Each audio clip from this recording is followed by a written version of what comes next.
sur ta voie. Vous êtes présentement avec Lydiane et Raphaël. Aujourd'hui, nous allons visiter une école d'équitation. Ça s'appelle la Crinière d'Or. La propriétaire, elle s'appelle Amélie.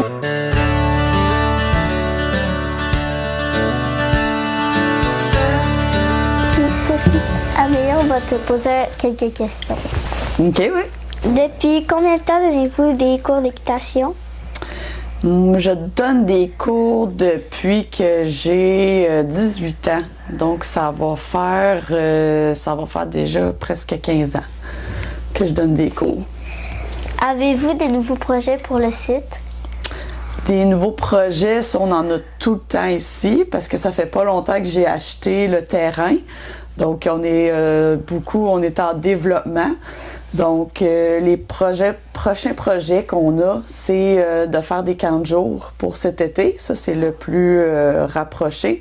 Donc, on fait des camps de jour pour les 8 à 12 ans. Puis, sinon, j'ai un projet de développement sur du long terme pour une mini-ferme aussi, en plus de l'écurie.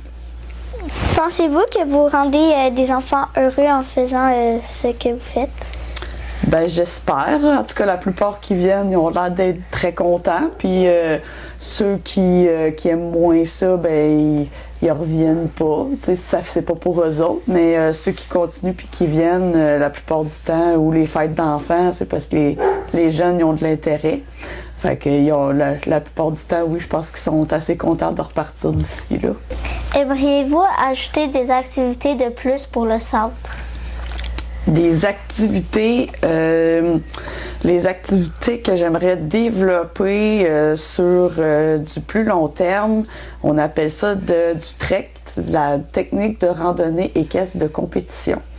Donc, j'aimerais aménager mon sentier pour que mes élèves ils puissent pratiquer cette activité-là à cheval.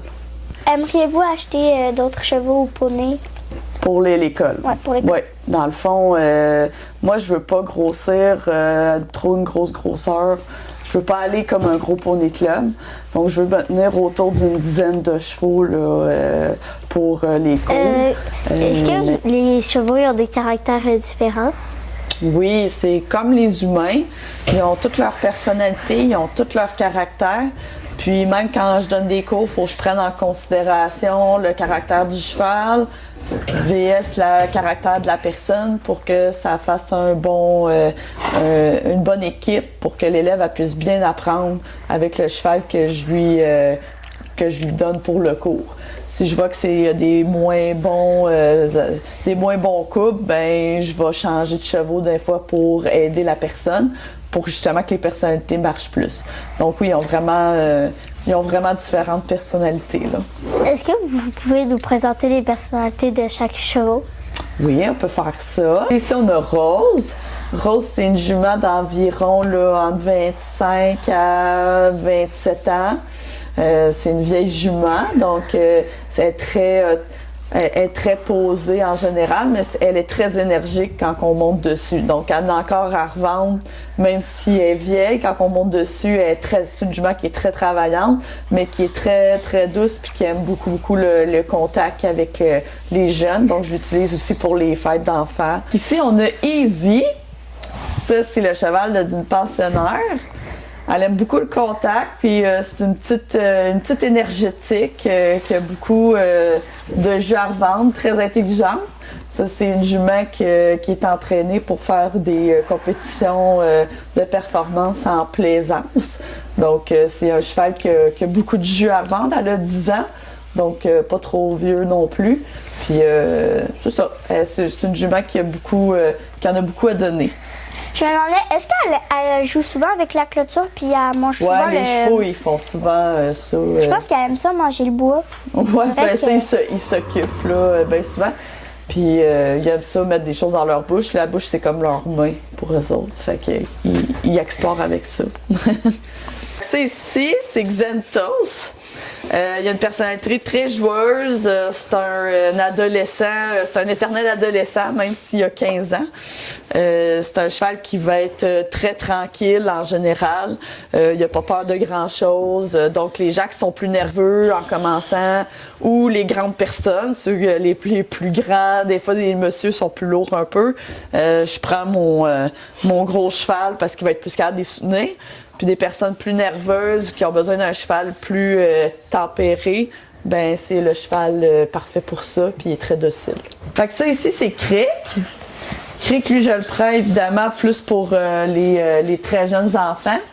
Fait que les 4 à 8 ans. Puis c'est un poney qui est très, très docile, très calme, il va pas vite.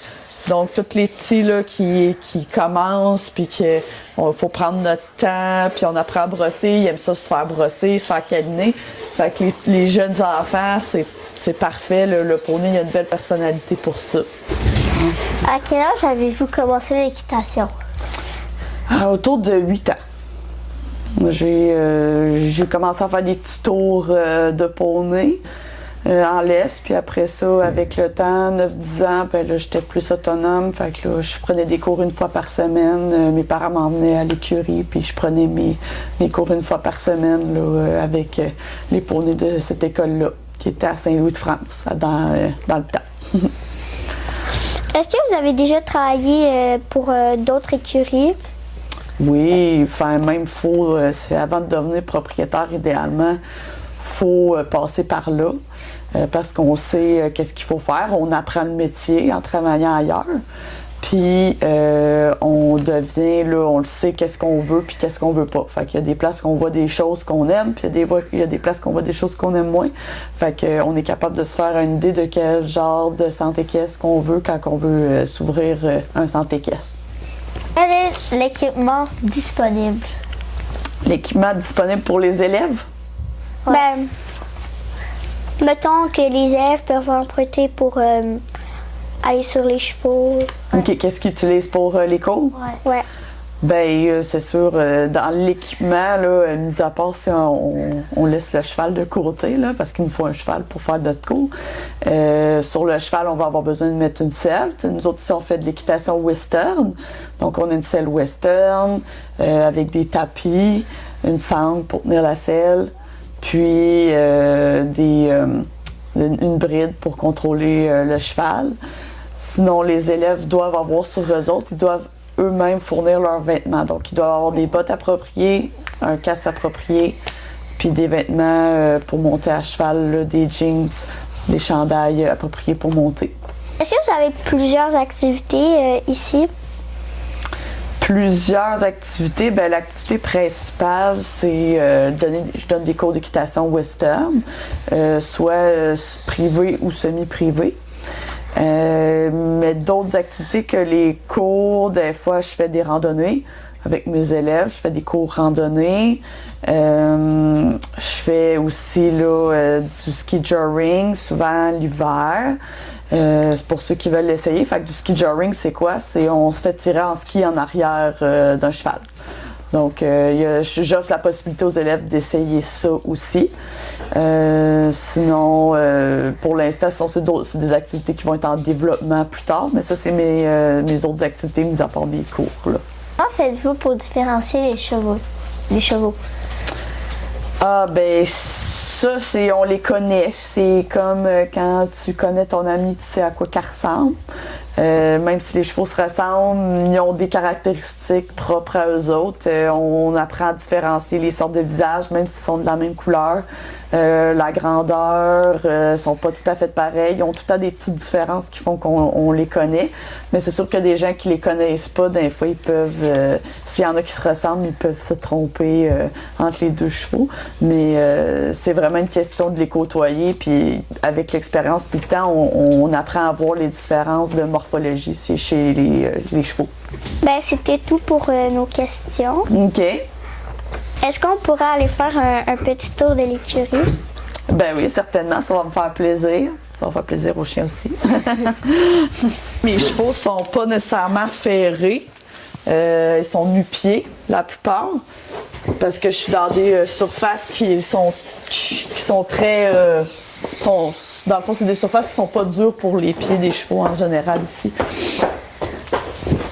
Puis, il faut être là pour leur sortir les chevaux s'ils ont besoin de faire des manipulations sur les chevaux. Donc, lui, le maréchal, il vient trimer les pieds une fois aux 6 à 8 semaines, tout dépendamment des chevaux. Puis sinon, ben, les autres professionnels qui viennent ici, en général, c'est les vétérinaires. Si jamais on a besoin de faire les rappels de vaccins une fois par année.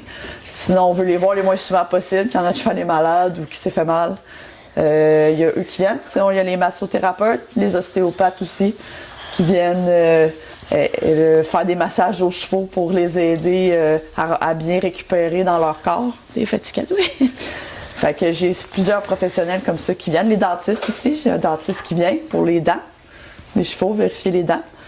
Fait que tout ça, je dois être là, puis je dois vérifier que mes chevaux sont en santé pour qu'ils puissent donner des cours. Maintenant, on va nourrir les chevaux. Fait qu'en gros, on prend le sac Ziploc, puis tu vas le donner dans la mangeoire qu'il y a là. Oh, il était déjà ouvert. Tiens, tu y vides dans sa mangeoire. Oui.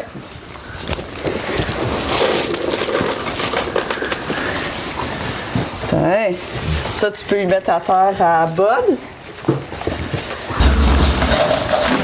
Ça, secoue le sac comme il faut pour que ça tombe tout. En fait, ils ont toutes une portion différente selon... Oui, exactement. Ils ont toutes leurs choses personnalisées selon leur âge, puis qu'est-ce qu'ils font comme activité physique. Ouais, ça. Fait que ça, c'est un filet. Il y en a qui nourrissent à terre, il y en a qui nourrissent directement sur les balles, surtout si les chevaux sont tout le temps dehors. Moi, j'aime mieux en filet. On peut soit avec les mains, s'il y en a une qui veut essayer avec la fourche, comme ça. Puis on remplit comme ça. Puis une, elle peut pousser le foie dedans. Je pousse, tu prends? Oui, avec la fourche. Ouais, tu peux prendre... Oui. Ouais, c'est pas facile. Là, tu peux... regarde ça. Là, avec la palette, là. Tu piques dedans, tu mets dedans.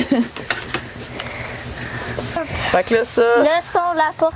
Ouais, fait que là, ça, si les chevaux, ils sont en dedans, ben, on va leur accrocher dans leur box.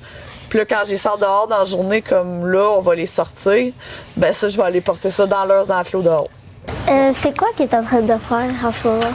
En ce moment, le maréchal, il est en train de trimer le pied du cheval pour le remettre droit, d'aplomb qu'on appelle.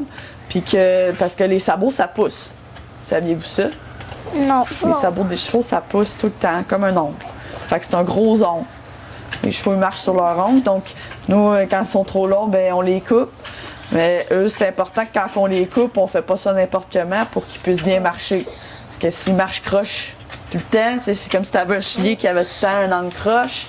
Ben, à un moment donné, t'aurais mal dans les jambes puis t'aurais mal dans le dos. Fait que les chevaux, c'est important que les pieds soient bien coupés de la bonne façon pour qu'ils puissent bien fonctionner dans leur vie de tous les jours. Ouais.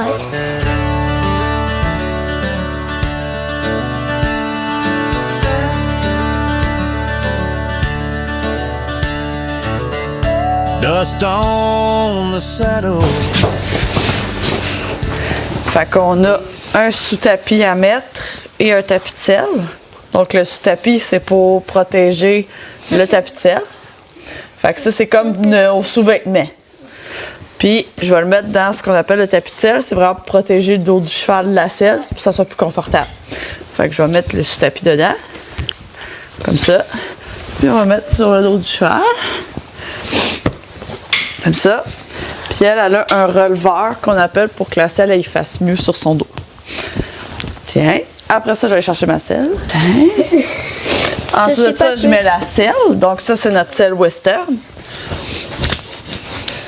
Ensuite de ça, il faut que je mette une sangle qu'on appelle pour la tenir sur le dos du cheval. Fait qu'en premier, je vais aller l'attacher de l'autre côté. Fait que j'ai ici. On vient ici, on l'attache comme une ceinture. Je vais vérifier que j'ai la bonne longueur. Puis on retourne de l'autre côté. Comme ça. Fait que là, je vais prendre mon sanglon qu'on appelle. Puis je vais aller chercher ma sangle. Comme ça ici. Puis on va l'attacher avec. Fait que ça, c'est ça qui va permettre de serrer la selle sur le dos de mon cheval pour pas que ça tombe. On serre jusqu'à temps que ça soit bien à côté sur la bédaine du cheval. Comme ça. Ça ici, je vais le mettre là pour pas que ça pende en attendant. Et voilà. On a notre selle qui est mise. Il nous reste juste notre bride pour contrôler notre cheval. Fait que là, si la en avant pour voir qu'est-ce que je fais, ça va aller mieux. Puis je vais mettre sa bride comme ça ici. Donc la bride, elle a un mort qu'on appelle. C'est ça qui va dans la bouche du cheval pour qu'on puisse le contrôler. Wow! Ouais, fait que tu vas aller vers le milieu. Hein? Va vers le centre. On va resserrer notre selle pour être sûr qu'elle ne bouge pas. Oui, parce que quand on serre, souvent les chevaux ils se gonflent la bédaine. Puis quand ils marchent, ils s'habituent à la pression, fait qu'ils se dégonflent. Fait que là, ça fait qu'il y a du lousse. Il faut leur prendre ce lousse-là, sinon notre selle elle peut bouger. Par exemple, avant que vous montiez, je vais aller chercher un casque par contre. Ah ben oui. Ouais, fait que tu mets le pied là, tu mets une main qui tient ça ici, puis l'autre elle tient ça. Ouais. Good. OK, c'est good. Ça va bien. Good. Fait que on va être droite, les jambes relaxes sur le cheval, puis on garde nos talons par en bas en poussant dans nos étriers. Donc on veut orteil en haut, talons en bas. C'est ça. Puis nos étriers sont sur la plante de nos pieds. Super. Ensuite, nos rênes, on les tient de cette façon-là. OK. Fait que tu peux descendre un peu plus bas ici pour avoir plus de contrôle là. Descendre un petit peu là. Good, pour que ça soit égal. Fait qu'une fois qu'on est positionné, là, on peut demander à notre cheval d'avancer. Fait que pour avancer, on va mettre nos mains en avant. Puis on va lui demander le pas. Le pas. Puis on met nos mains en avant. C'est ça.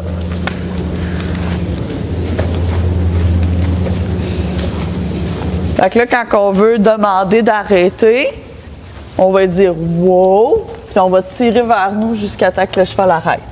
Wow. C'est ça. Puis on relâche quand il est arrêté. C'est ça. Au pas. Les mains en avant. C'est ça. Fait que là, il nous resterait de tourner. Fait que là, tu vois, on a 3 barils. On va tourner autour des barils. Fait que tu mets tes mains en avant, puis tu tasses à droite si tu veux aller à droite. C'est ça. Puis on regarde où on s'en va, bien important. Puis on va aller à l'autre baril.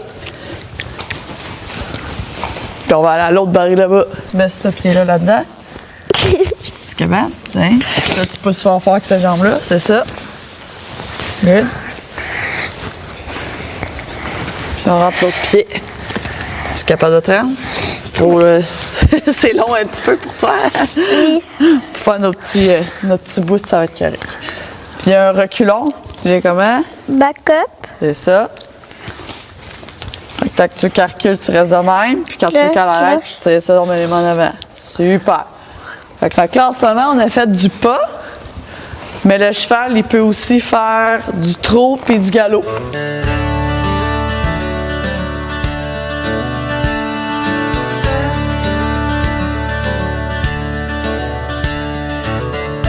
Dust on the saddle.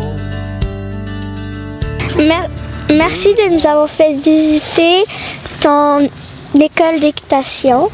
Ça fait plaisir.